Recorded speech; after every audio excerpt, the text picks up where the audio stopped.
다니엘서 강의 20번째 시간입니다.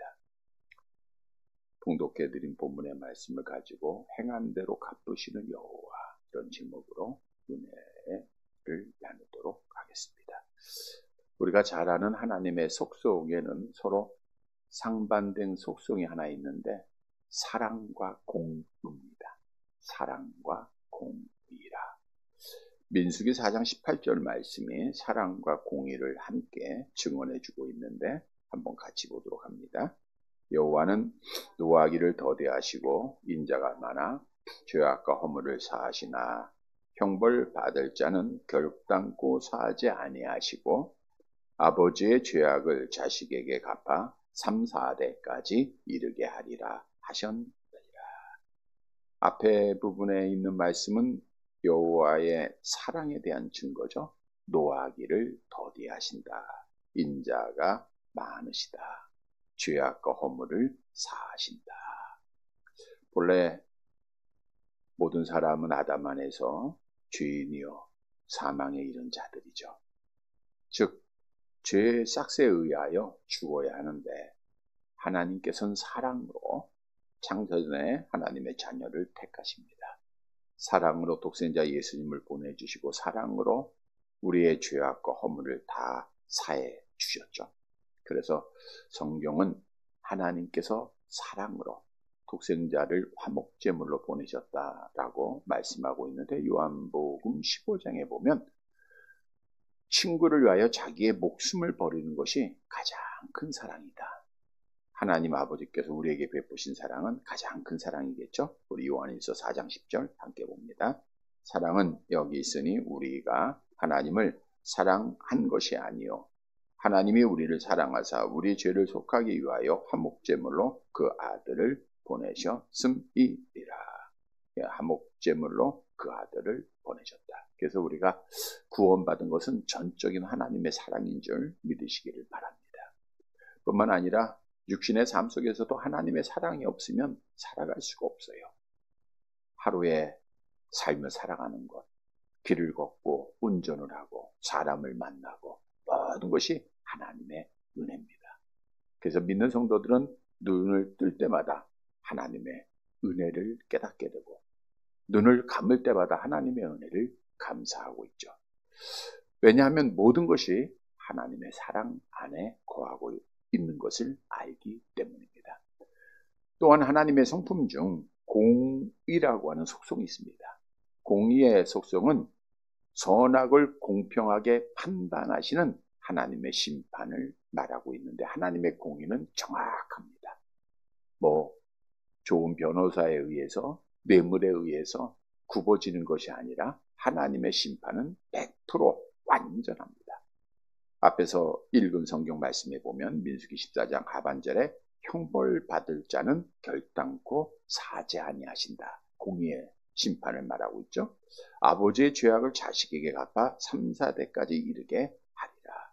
하나님은 죄를 묘하시고 그 죄에 대해서 반드시 공의의 심판을 하시는 분이다. 그래서 하나님은 사랑과 공의라고 하는 이 속성을 가지시고 땅을 다스리고 계세요. 지금도 절대적인 주권을 가지고 기쁘신 뜻대로 다스리면서 때로는 사랑으로 때로는 공의로 판단하는 거예요. 물론 하나님이 모든 일을 공의로 판단하셨다라고 하면 이 땅에서 남아있을 사람은 아무도 없습니다. 다 죽었어야 돼 이미. 죄의 삭시 사망이기 때문이죠.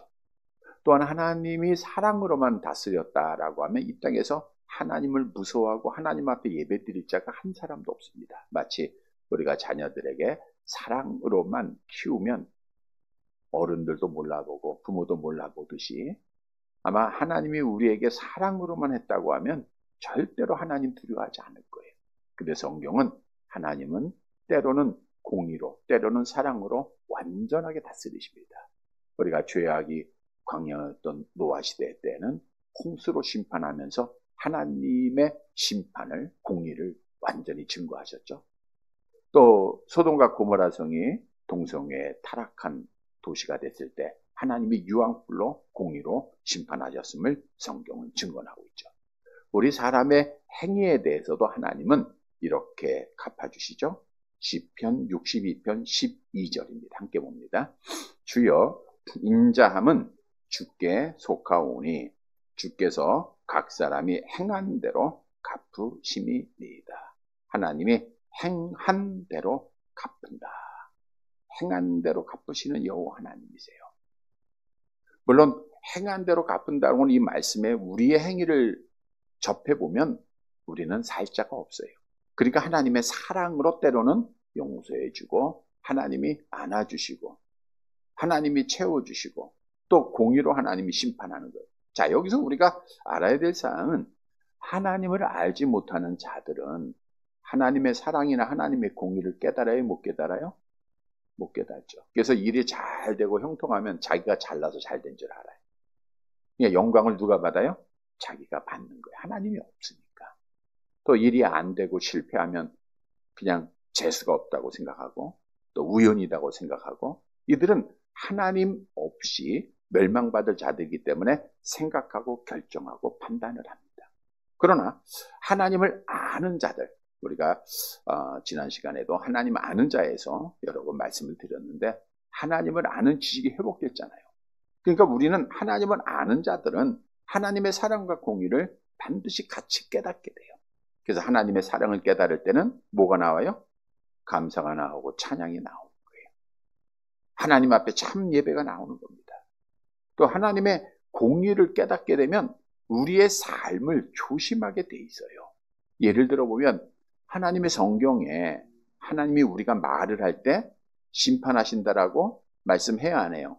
하고 있죠? 우리 마태복음 12장 37절 함께 봅니다. 내 말로 의롭다함을 받고 내 말로 정죄함을 받으리라. 우리는 하나님의 공의로운 심판을 알아요. 말에 대해서. 그러니까 하나님은 아는 자들은 말 조심을 해야 안 해요? 하게 돼 있는 거예요. 하나님을 아니까. 또 육체를 위하여 심는 자의 결과를 알기에 우리는 그 삶을 멀리 하는 겁니다. 멀리 해요. 성경도 우리에게 분명히 약속하죠. 갈라디아서 6장 8절 함께 봅니다. 자기의 육체를 위하여 심는 자는 육체로부터 썩어질 것을 거두고 성령을 위하여 심는 자는 성령으로부터 영생을 거두리라. 그래서 육체를 위하여 심는 자들, 하나님을 알지 못하는 자, 예수를 믿지 않는 자들, 그들은 썩어질 것, 지옥을 거두게 될 것이고 성령을 위하여 심는 자, 성령에 의해서 열매 맺고 하나님께 향한 삶을 살아가는 자들은 영생을 거두게 될 것. 심는 대로 거두는 겁니다. 행한 대로 거두는 거예요. 하나님이 약속한 말씀이에요. 잠언서 15장 9절에도 말씀하죠. 함께 봅니다.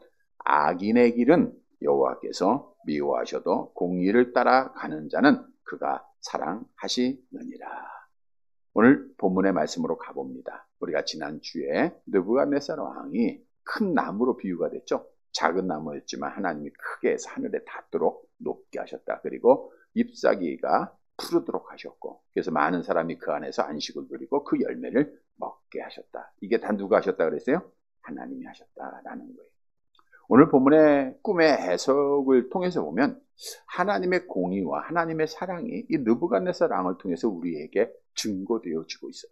그래서 행한 대로 갚으시는 여호와 하나님을 바로 알고 우리가 이 하나님의 사랑을 감사하고 또 이 하나님의 사랑을 하나님의 공의를 두려워하면서 믿음을 잘 지켜나가는 복된 성도들이 되시기를 간절히 바랍니다. 첫째로 행한 대로 갚으시는 여호와는 교만한 자를 낮아지게 하신다는 거예요. 교만한 자를 심판하시는 분이죠. 본문 13절 말씀을 함께 보도록 하겠습니다.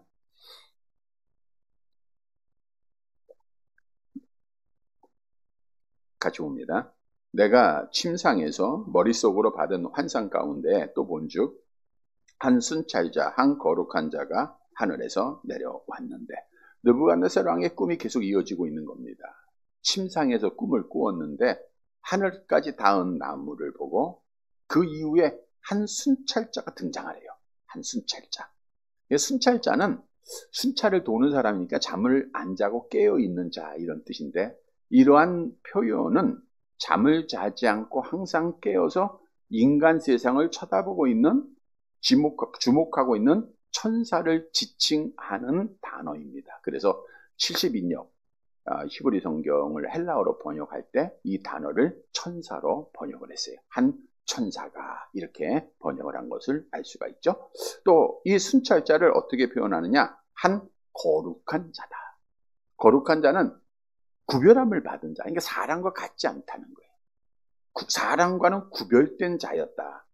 즉 신적 존재였다, 영적 존재였다고 하는 사실을 느부갓네살 왕도 깨닫게 되는 거예요.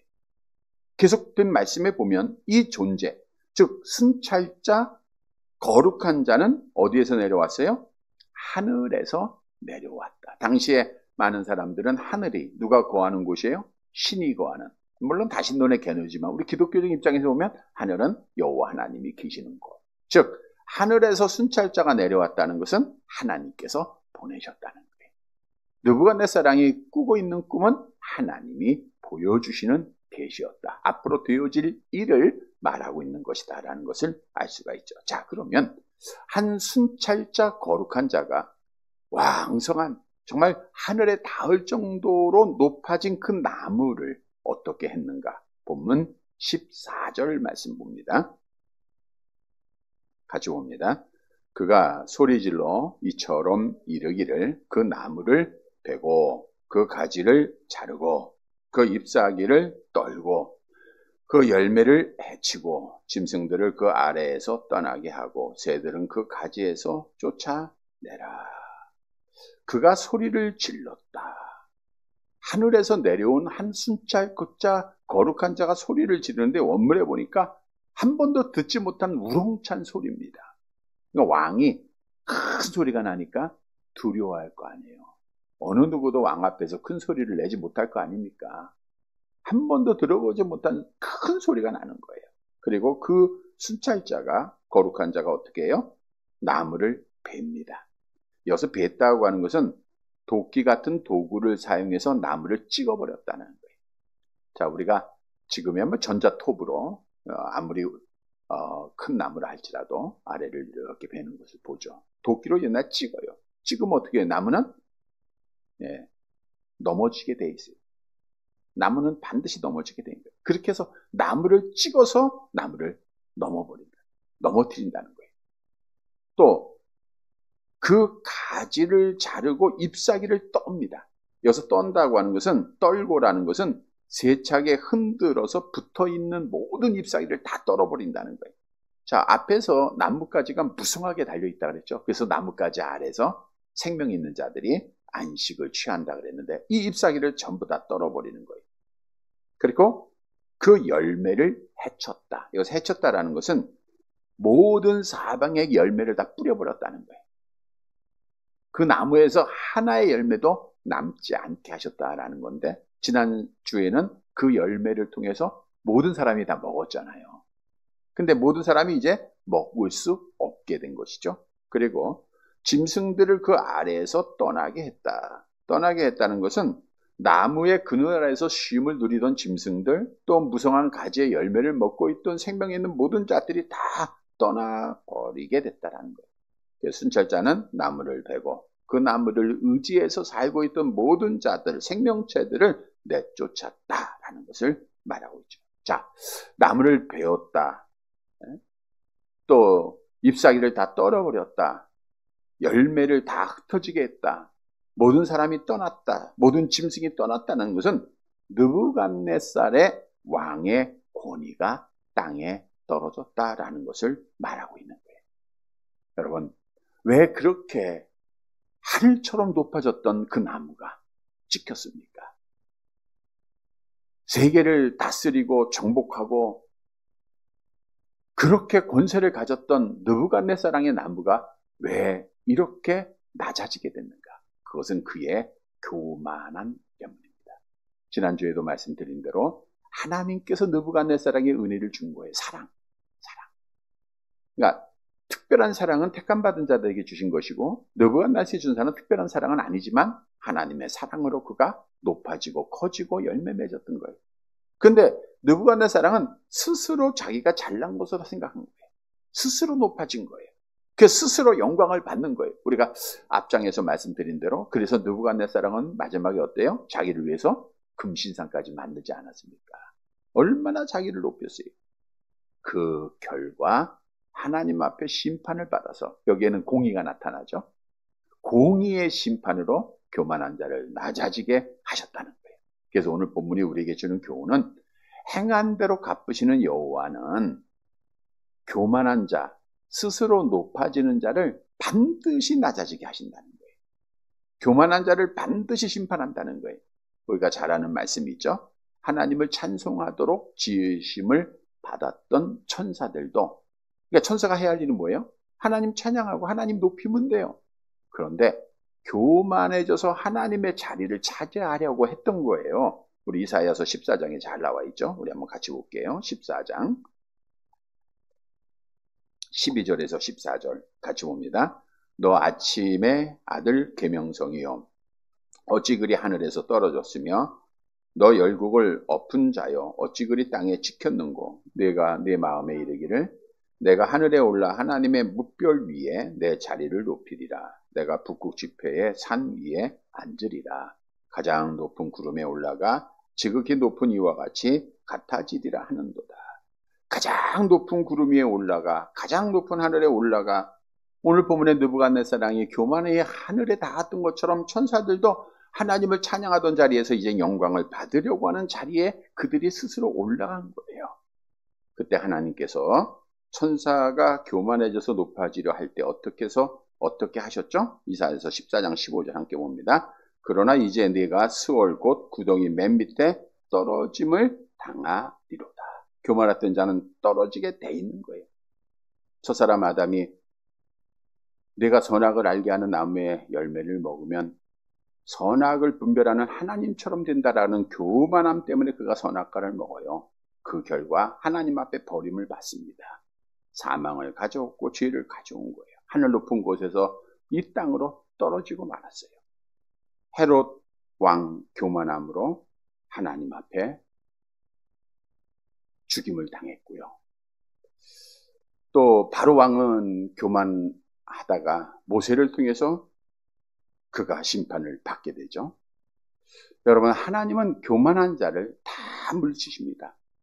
우리가 이스라엘의 초대 왕이었던 사울왕의 모습도 보면 그래요. 사울왕이 처음에 사무엘 선지자를 통해서 기름 부음 받으려 할 때 참 이런 말을 하죠. 사무엘상 9장 21절에 보니까 사울이 대답하여 이르되 나는 이스라엘 지파 중에 가장 작은 베냐민 지파 사람이다. 나는 가장 작은, 나는 할 수가 없다. 나는 참 미련한 자다, 미약하다. 이런 고백을 했어요. 이거는 겸손이죠.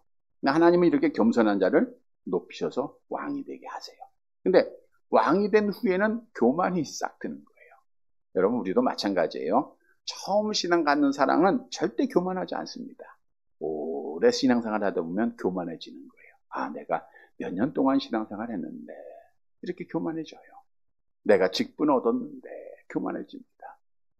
없는 자는 절대 교만하지 않아요. 있는 자가 교만해져요. 못 배운 자보다는 배운 자가 교만하고요. 적은 자보다는 큰 자가 교만을 합니다. 그러니까 악한 마귀가 그렇게 이용을 해요. 그 사울왕도 하나님의 은혜로 이제 왕이 되고 잘 살고 높아지다 보니까 하나님이 안 보이는 거예요. 하나님이 선자를 통해서 말씀하셔도 듣지 않고 명령에 불순종하고 교만에 극치죠. 그래서 결국 아말렉과의 전쟁에서 그가 하나님의 말씀에 불순종해서 하나님 앞에 버림받지 않습니까?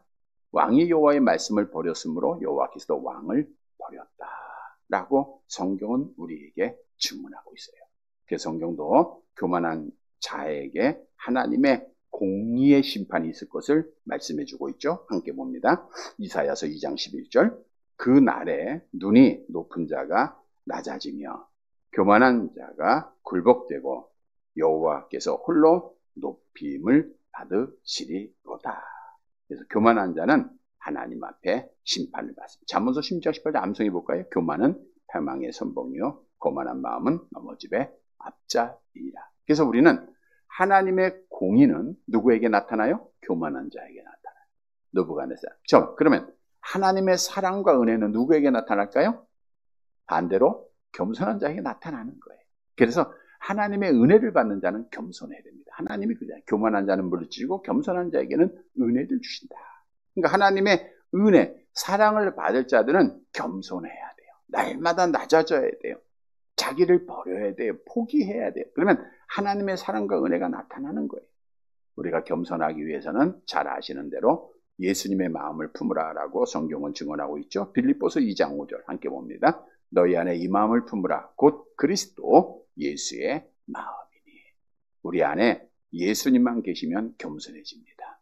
바꿔 얘기하면 예수님의 영이 없으면 교만해져요. 악한 마귀가 찾아오거든요.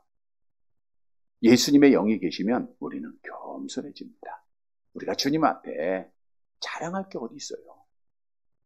얼마나 건강하면 주님 앞에 건강 자랑할 수 있을까요? 얼마나 배웠다고 주님 앞에 지식을 자랑할 수 있을까요? 돈 자랑할까요? 천지를 창조하시고 주관하시고 주인 되신 하나님 앞에 뭘 자랑할 게 있겠습니까? 예수의 영이 없으니까 자꾸만 나를 자랑하고 나를 높이고 오늘 오전에 말씀드린 대로 바리새인들처럼 외식하며 사람 앞에 인정받으려고 하는 거예요. 내 안에 예수가 있으면 겸손해집니다. 성경은 겸손한 자에게 약속을 하죠. 욥기서 22장 29절 겸손한 자가 되어서 하나님의 약속된 복을 받으시기를 바랍니다. 함께 봅니다. 사람들이 너를 낮추거든 너는 교만했노라 말하라. 하나님은 겸손한 자를 구원하시리라. 하나님은 겸손한 자를 구원하신다. 또 시편 22편 26절 같이 봅니다. 겸손한 자는 먹고 배부를 것이며 여호와를 찾는 자는 그를 찬송할 것이라. 너희 마음은 영원히 살죠. 겸손한 자는 먹고 배 하나님이 다 채워주신다는 거예요. 하나님. 또 잠언서 22장 44절 암송해 볼까요? 겸손과 여호와를 경외함의 보상은 재물과 영광과 생명이라. 겸손하게 여호와를 경외하면 하나님께서 보상해 주십니다. 재물로, 영광으로, 생명으로 보상해 주세요. 그래서 하나님을 아는 자들은 겸손해야 되고 겸손한 자들에게는 하나님이 은혜를 주신다.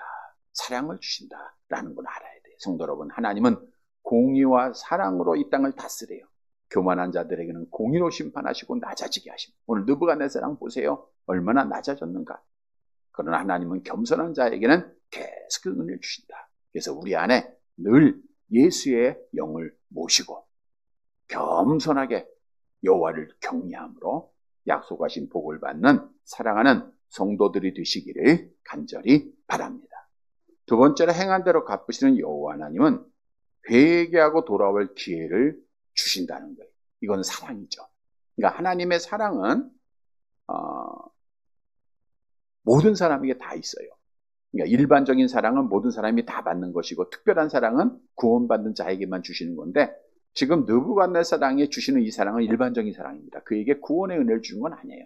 근데 하나님은 사랑으로 회개하고 돌아올 기회는 주신다는 거예요. 본문 15절 상반절 말씀을 먼저 볼게요.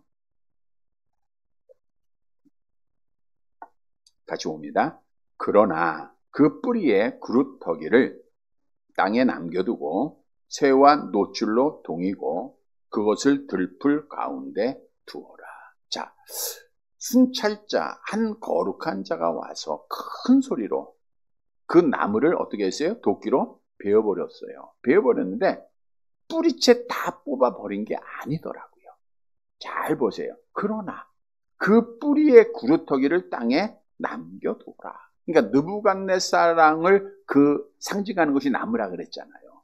그러니까 나무는 느부갓네살의 왕권, 제국의 통치권, 권세를 말하고 있는데 나무는 부러뜨렸는데 그루터기는 남겨뒀다는 거예요. 그러니까 죽지는 않게 하셨다는 거예요. 완전히 버리지는 않으셨다는 거예요. 다시 소생할 수 있는 여지를 주었다라는 것을 말하고 있어요. 여기서 구루터기는 나무의 뿌리와 연결된 가장 밑부분의 줄기를 말하고 있죠.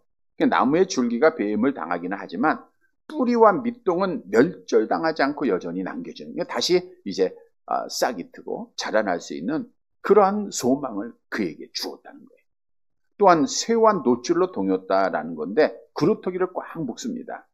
물론 이것은 죄인을 옥에 가두는 행위도 되고 또 하나는 보호하는 조치. 우리가 나무들을 가끔 보면은 이렇게 나무를 다른 데서 옮겨갈 때 또 차들을 보면 나무 그루터기를 어떻게 해요? 꼼꼼해져. 네, 그런 식이에요. 그러니까 그거는 그 생명을, 그 나무를 생명을 유지하기 위해서 꼭 싸매는 겁니다. 이것도 하나님의 사랑으로 표현되어진 거예요. 그것을 들풀 가운데 두어라.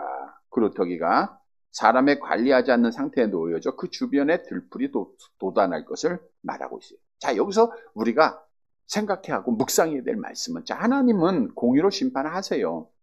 근데 완전히 죽이지 않았다라는 거예요. 마지막까지는 한 번 더 기회를 주신다는 거예요. 어떤 기회일까요? 회개할 수 있는 기회죠. 돌아올 수 있는 기회를 주시는 거예요. 이거는 하나님의 사랑입니다. 그래서 오늘 본문의 말씀은 행한 대로 갚으시는 여호와는 회개하고 돌아올 기회를 사랑으로 베푸신다라는 거예요. 그래서 하나님은 이 사랑과 공의를 같이 행하십니다. 같이 행하시는데 사랑으로 어떻든 회개하고 돌아올 기회를 주세요. 우리 성경의 역사를 쭉 보면 이스라엘 백성들 쭉 보세요. 처음부터 하나님이 죄를 범했다고 죽이는 경우는 없잖아요. 그들에게 누구를 보내요? 선지자들을 계속해서 보내잖아요. 선지자들 보내서 회개할 기회를 계속해서 선포하게 하세요. 회개하라, 돌아와라. 계속해서 하나님의 사랑을 증거하세요. 그러다가도 안 되니까 북이스라엘은 아수르를 통해서, 남유다는 바벨론을 통해서, 또 교만했던 아수르는 바벨론을 통해서, 또 교만했던 바벨론은 메다와 바사를 통해서, 이렇게 하나님이 다 심판하셨음을 역사적으로도 분명히 증거하고 있다는 거예요. 하나님께서는 우리가 잘 아는 말씀에 보면 유다를 하나님이 심판하셨어요. 그러니까 사랑으로 안 되니까 이제 공의로 심판하는 거예요. 바벨론에 의해서 심판했죠. 비참하게 왕이 죽죠. 그럼에도 불구하고 하나님이 뭘 남겨두셨는가? 이사야서 6장 13절 함께 봅니다. 그 중에 10분의 1이 아직 남아 있을지라도 이것도 황폐하게 될 것이나 밤나무와 상수리 나무가 배임을 당하여도 그 그루터기가 남아있는 것 같이 거룩한 씨가 이 땅의 그루터기니라 하시니, 하나님은 회복할 수 있는 씨를 남겨두었다는 거예요. 그래서 포로에 잡혀갔던 자 중에 돌아와서 하나님의 교회가 세워지고 다시 이스라엘이 회복되는 역사가 나타났잖아요. 그러니까 하나님은 어떻든 사랑, 공의로 심판하시더라도 또 사랑으로 회개할 기회를 주는 거예요. 그런데 중요한 것은 회개할 기회를 놓치면 끝나는 거예요. 그래서 회개할 기회는 절대로 놓치지 말아야 됩니다. 우리가 아간이라고 하는 사람이 이제 여리고성이 점령됐을 때 하나님의 것, 다 하나님의 첫성이니까 다 바치라 했는데 하나님의 것 도둑질했잖아요. 은, 금덩어리, 외투, 이거 다 도둑질합니다. 그때에 하나님께서 여호수아를 통해서 이제 하나님 앞에 죄를 범한 자를 찾게 돼요. 자, 이게 제비를 뽑지 않습니까? 12지파 중에 제비를 뽑으면 이게 계속해서 좁혀 들어와요. 이 말은 뭐냐? 아간에게는 회개할 기회가 주어졌다는 거예요. 근데 끝까지 회개하지 않아요. 끝까지 그가 결국은 회개하지 않았다가 그가 지목이 되죠. 그래서 그가 정말 비참하게 죽임을 당합니다. 그의 가족들 모든 것 다 아골골짝. 그래서 우리가 부른 찬송가에도 있잖아. 아골골짝 빈들에도 얼마나 저주받은 곳으로 표현되어졌습니까? 사울왕도 범죄했을 때 행한 대로 갚으신 여호와 하나님이 바로 심판하지 않았어요. 사무엘 선자를 통해서 회개할 기회를 줬습니다. 자, 우리가 예를 들어 아말렉과의 전쟁에서 하나님 뭐라 그랬어요? 너희 모든 것 다 소멸하라, 다 죽여라 그랬어요. 근데 사무엘 선자를 보냈습니다. 보내가지고 너 왜 살렸느냐 했을 때 사울왕이 사실 하나님의 사랑을, 하나님의 공의를 깨달았으면 어떻게 해야 돼요? 회개해야죠. 나 잘못했습니다. 이래야 되는데 뭐라고 얘기했냐? 사무엘상 15장 15절 함께 봅니다. 사울이 이르되 그것은 무리가 아말렉 사람에게서 끌어온 것인데 백성이 당신의 하나님 여호와께 제사하려 하여 양들과 소들 중에서 가장 좋은 것을 남긴 것이요 그 외의 것은 우리가 진멸하였나이다 하는 치라. 그러니까 사울이 변명을 해요. 사실 사울 왕이 살찌고 기름지고 좋은 거 잡아오라 하지 않았습니까? 그런데 뭐라 그래요? 무리가, 내가 한 게 아니고 내 부하가 한 거예요. 내가 한 게 아니고 내가 데리고 있던 사람이 잘못한 거예요. 근데 내가 무슨 잘못이야? 오늘날도 같은 이런 걸 많이 보게 되잖아요. 그러니까 회개할 기회를 주고 있는 거예요, 지금. 하나님이 그 사람에게도. 그러니까 이 사울왕은 변명을 해요. 회개할 기회를 놓쳐요. 그래서 완전히 버림을 받습니다. 여러분, 따라서 우리는 하나님이 촛대를 옮기기 전 때를 놓치지 말고 회개를 해야 돼요. 여러분, 회개는 때가 있습니다. 때가. 자, 계시록 2장 5절이 말씀하죠. 함께 봅니다. 그러므로 어디서 떨어졌는지를 생각하고 회개하여 좀 행위를 가지라. 만일 그리하지 아니하고 회개하지 아니하면 내가 네게 가서 네 촛대를 그 자리에서 옮기리라. 그래서 우리는 하나님의 사랑을 받은 자들은 늘 회개해야 돼요. 우리가 잘못될 때, 넘어질 때, 힘들 때, 안 될 때 항상 죄를 생각하는 거예요. 하나님은 공의로우신 분이기 때문에 우리가 여러 모양으로 조금이라도 불협화음이 나면 죄부터 생각하고 회개하면 돼요. 그러면 그 선이 이어지고 온전한 하음으로 멋있는 삶이 되어지는 겁니다. 이 삶의 대표적인 사람이 다윗이에요. 여러분, 우리는 인간입니다. 죄에 오염된 자들이에요. 누구라도 넘어집니다. 중요한 것은 회개할 때를 놓치지 않았다는 거예요. 다윗 왕은 나단 선지자가 와서 뭐 이런 예를 들잖아요. 뭐 부자가 있고 뭐 가난한 자가 쭉 있는데 부자가 자기 거 잡지 않고 가난한 자의 거 뺏어 손님을 대접했습니다. 막 예를 들지 않습니까? 그때 나단 선지자가 그랬잖아요. 당신이 바로 그 사람이다. 그때에 다윗은 지체하지 않아요. 사무엘하 12장 13절 함께 봅니다. 다윗이 나단에게 이르되 내가 여호와께 죄를 범하였노라 하며 나단이 다윗에게 말하되 여호와께서도 당신의 죄를 사하셨나이다. 당신이 죽지 아니하려니와. 그래서 우리가 회개하는 자가 되라. 우리 하나님은 공의로운 분이에요. 우리가 잘못할 때 하나님은 심판을 하세요. 그때 우리가 해야 할 건 뭐예요? 회개를 하라. 근데 회개는 때를 놓치지 말라. 회개는 돌아오는 거예요. 돌아오는 거. 죄를 깨닫고 슬퍼하고 돌아오는 전인적인 회개입니다. 성경도 돌아오는 자에게 약속하고 있죠. 우리 잘 아는 말씀 요엘서 2장 13절 같이 봅니다. 너희는 옷을 찢지 말고 마음을 찢고 너희 하나님 여호와께로 돌아올지어다. 그는 은혜로우시며 자비로우시며 노하기를 더디하시며 이내가 끝이사 뜻을 돌이켜 재앙을 내리지 아니하. 돌아오면 하나님은 안아주세요. 돌아오면 복받는 길입니다.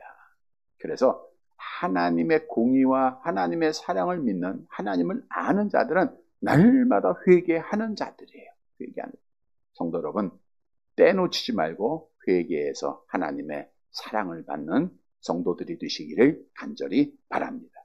세 번째로 행한 대로 갚으신 여호와는 회개하지 않을 때는 어떡하냐? 이제는 완전히 버려요. 짐승 같은 삶을 살게 하고 결국에는 지옥에 떨어지게 하죠. 본문 15절 하반절 16절 말씀 봅니다. 그것이, 여기부터 볼게요. 같이 봅니다. 그것이 하늘 이슬에 젖고 땅의 풀 가운데에서 짐승과 더불어 제 몫을 얻으리라. 또 그 마음은 변하여 사람의 마음 같지 아니하고 짐승의 마음을 받아 7대를 지나리라. 여기서 그것은 뭐예요? 그루터기죠. 그루터기인데 누구를 의미하고 있어요? 느부갓네살 왕을 의미하는 겁니다.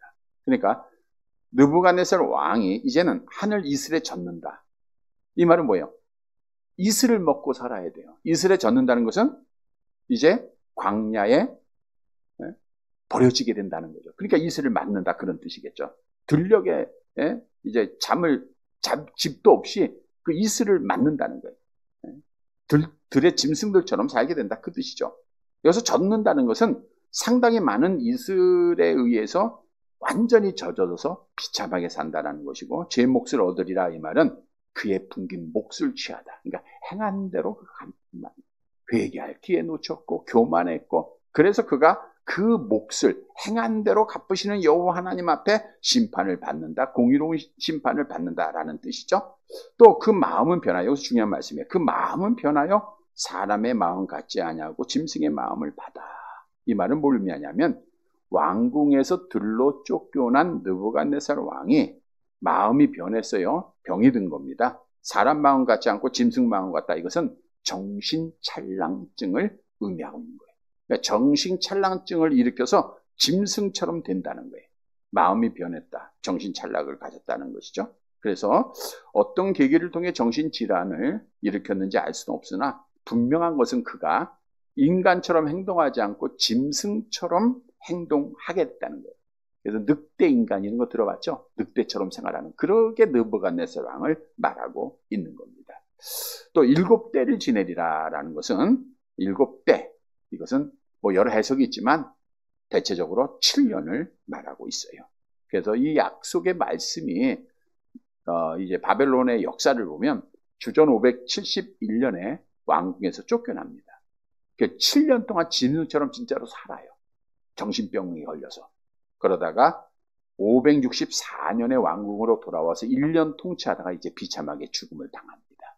이것이 예언이 그대로 이루어진 것을 보면 놀라운 사실을 알 수가 있죠. 또 본문 17절 봅니다. 17절 같이 봅니다. 이는 순찰자들의 명령대로요 거룩한 자들의 말대로이니 지극히 높으신 이가 사람의 나라를 다스리시며 자기의 뜻을 그것을 누구에게든지 주시며 또 지극히 천한 자를 그 위에 세우시는 줄을 사람들이 알게 하려 함이라 하였느니라. 순찰자들의 명령대로 거룩한 자들의 말대로다. 왜? 지극히 하나님이 주신 말씀이에요. 하나님의 예언이니까 그대로 다 이루어진다는 거예요. 하나님은 자기의 뜻대로 주권을 가지시고 지금도 다스리고 있다고 하는 사실을 분명히 말씀해주고 있는 것이고요. 18절 마지막 절 함께 봅니다. 나 느부갓네살 왕이 이 꿈을 꾸었으니 너 벨드사사라 그 해석을 밝히 말하라. 내 나라 모든 지혜자가 능히 내게 그 해석을 알게 하지 못하였으나 오직 너는 능히 하리니 이는 거룩한 신들의 영이 내 안에 있음이라. 나 느부갓네살 왕이 꿈을 꾸었다. 본인이 꾼 게 아니고 하나님이 주신 거죠. 근데 지혜자들의 해석을 못했잖아요. 근데 너에게는 누가 있어요? 우리가 지난 시간에 성령이 있잖아요. 그러니까 너는 해석할 수 있다. 이렇게 말한 거죠. 자, 이 예언의 말씀이 이루어졌다라는 것은 행한 대로 갚으시는 여호와는 느부갓네살 왕의 공의와 사랑을 같이 하시는데 공의로 우선 교만한 자를 낮췄어요. 그리고 사랑으로 회개할 기회를 주십니다. 그런데도 그가 때를 놓쳤어요. 그때는 어떻게 해요? 이제는 짐승처럼 살게 한다는 거예요. 그리고 결국은 지옥에 떨어지게 해요. 짐승처럼 산다. 짐승처럼 산다라는 것은 물론 원문에 의한 대로 또 역사적으로 느부갓네살 왕이 정신병에 걸려서 그가 미친 사람으로 살았다 그런 뜻인데 오늘날로 말하면 우리가 짐승처럼 산다고 하는 건 짐승의 주관은 악한 영입니다. 그러니까 악한 영의 지배 속에 살아간다 그 뜻이에요. 우리가 하나님 앞에 회개할 기회를 놓치는 자는 악한 영의 지배 속에 육체의 일을 하면서 생활한다 그 뜻입니다. 이게 짐승 같은 삶이에요. 성경은 육체의 일, 짐승 같은 일이 무엇인가를 우리에게 말하고 있잖아요. 갈라디아서 5장 19절 21절 같이 봅니다. 육체의 일은 분명하니 곧 음행과 더러운 것과 호색과 우상숭배와 주술과 원수 맺는 것과 분쟁과 시기와 분냉과 당짓는 것과 분열함과 이단과 투기와 술취함과 방탕함과 또 그와 같은 것들이라. 전에 너희에게 경계한 것 같이 경계하노니 이런 일을 하는 자들은 하나님의 나라를 유업으로 받지 못할 것이요. 그래서 짐승처럼 사는 자는 결국 하나님의 나라를 유업으로 받지 못한다. 그래서 어떤 이게 해석가가 이렇게 해석을 했더라고요. 짐승 같은 삶이란 소처럼 미련하고 지각이 없다. 여우처럼 교활하고 약삭빠르다. 맹수처럼 난폭하고 무자비하다. 돼지처럼 탐욕스럽고 이기적이다. 개처럼 염치 없고 부도덕하다. 염소처럼 분열과 다툼을 조장한다. 공작처럼 허영으로 가득하다. 고양이처럼 앙칼지다. 뭐 이렇게 쭉 설명도 했는데 어떻든 짐승처럼 산다는 것은 악한 영의 지배 속에 사는 거예요. 우리가 그런 얘기 하잖아요. 야, 저 짐승보다도 못하잖아. 이런 말 하죠. 짐승처럼. 짐승보다도 못해. 뭐 자기의 부모를 죽인 자도 야, 짐승보다도 못하다. 그래도 짐승은 알잖아요. 또 얼마 전에도 뭐 악한 정말 상상하기조차 힘든 일들을 한 일이 있죠. 중학생이. 그 뭐래? 저 짐승보다도 못하다 그랬어요. 그게 다 누구에 의해서? 악한 영에 의해서 하는 일들이에요. 그래서 짐승처럼 사는 자는 베드로후서 2장에 보니까 반드시 멸망을 받습니다. 그래서 우리는 짐승같이 되지 말아야 돼요. 시편 32편 9절 같이 봅니다. 너희는 무지한 말이나 노새같이 되지 말지어다. 그것들은 재갈과 굴레로 단속하지 아니하면 너희에게 가까이 가지 아니하리라. 여러분, 짐승같이 산다는 것은 누구의 지배를 받는 거예요? 악한 영의 지배를 받는 거예요. 그러니까 회개하지 않으면 악한 영이 와요. 그럼 짐승같이 살다가 죽는 거예요. 그러니까 우리는 회개하면 누가 와죠? 사도행전 이전에 회개하는 자에게 뭘 주세요? 성령을 주잖아요.